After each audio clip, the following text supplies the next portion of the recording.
নমস্কার, নিত্য নতুন রেসিপিতে আপনাদের সবাইকে স্বাগত। আজকে বানাবো টমেটো দিয়ে মুগ মসুর ডাল। এই গরমের দুপুরে টমেটো দিয়ে মুগ মসুর ডাল গরম ভাতের সাথে কিন্তু বেশ উপাদেয় খাবার। চলো তাহলে রান্নাটা শুরু করা যাক। প্রথমেই মুগ আর মসুর ডাল একসাথে নিয়ে ভালো করে ধুয়ে পরিষ্কার করে জলেতে রেখে দিয়েছি। মুগ ডালটা একটু বেশি পরিমাণে থাকবে আর মসুর ডালটা তার থেকে সামান্য একটু কম পরিমাণে থাকবে। তার মধ্যেই দিয়ে দেবো একটা মিডিয়াম সাইজের গোটা টমেটো আর একটা লঙ্কা। এখানে আরেকটা লঙ্কা তোমরা এক্সট্রাও দিতে পারো, ঝাল অনুযায়ী লঙ্কাটা দিতে পারো। আর দিয়ে দেবো সামান্য পরিমাণ হলুদ, আর তার মধ্যে দেব কয়েক ফোঁটা সর্ষের তেল।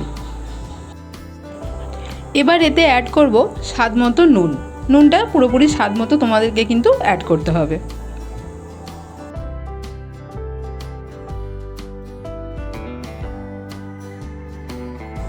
এবার সমস্ত উপকরণ ভালো করে একবার মিশিয়ে নেব।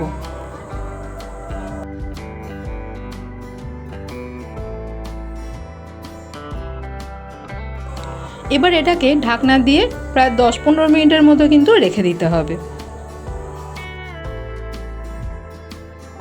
15 মিনিট পর দেখবে ডালগুলো সামান্য একটু ফুলে উঠেছে। এবার সমস্ত উপকরণ একটা কুকারে দিয়ে ডালটাকে ভালো করে সেদ্ধ করে নেব।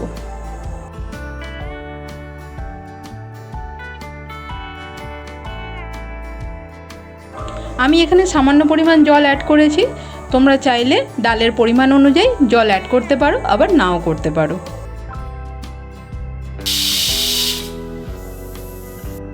ডাল সেদ্ধ হয়ে গেলে একটা কড়াইকে ভালো করে গরম করে তাতে সামান্য পরিমাণ তেল দিয়ে কালো জিরে আর শুকনো লঙ্কাকে ফোড়ন হিসাবে দিয়ে দিতে হবে। এবার সেদ্ধ করা ডালটা অল্প অল্প করে অ্যাড করে দেবো।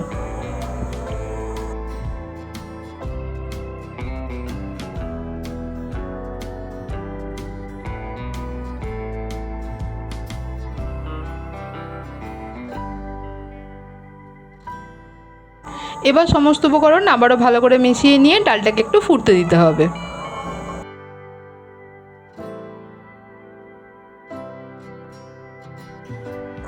ডাল ফুটে গেলেই আমাদের রান্না কিন্তু রেডি হয়ে গেছে। টমেটো দিয়ে মুগ মসুর ডাল কিন্তু খেতে বেশ ভালো লাগে। অবশ্যই তোমরা বাড়িতে ট্রাই করো, গরমের দুপুরে কিন্তু খেতে বেশ ভালো লাগে।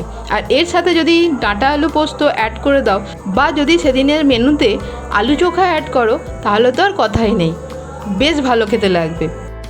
ডাঁটা আলু পোস্ত রেসিপি অলরেডি আমি তোমাদের সাথে শেয়ার করেছি, আমি ডেসক্রিপশান বক্সে তার লিঙ্ক দিয়ে দেবো। আর আলু চোখা রেসিপি আসছে, তার জন্য সঙ্গে থেকো। ধন্যবাদ।